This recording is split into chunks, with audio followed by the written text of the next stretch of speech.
Bernardo, piedi educati anche per il portiere ex Checco dello Scapicollo. Apertura sul lato destro, perde palla la Pisana, messa dentro per Eusepi! Il gol di capitano Eusepi porta in vantaggio il Footballetto Roma Nord. Disattenzione della Pisana Calcio a 8. Già conclusosi in questa settima giornata. Gli Hammers hanno perso sempre qui la Stella Azzurra contro...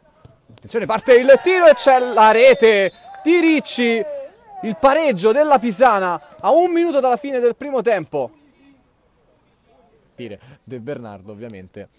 Quinto di gioco in questo secondo tempo, parte la rincorsa di Andrea e Eusepi, filtra il pallone, De Bernardo si trova sulle gambe e poi il salvataggio sulla linea, no, perché il pallone finisce in rete e c'è il nuovo vantaggio del Footballate Roma Nord.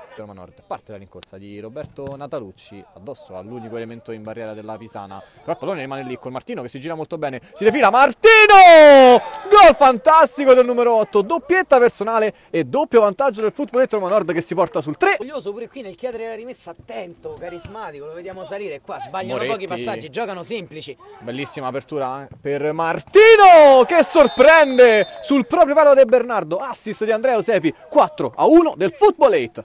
E detta l'ultima parola, Moretti controlla sempre sulla tre quarti, poi è spostato sul piede sinistro, poi rientra, riesce a servire Martino. Tortosa, apertura di prima attenzione per la sponda di testa di Moretti, gol bellissimo del Footballate Roma Nord che probabilmente mette la parola fine a questo match, è il 5-1.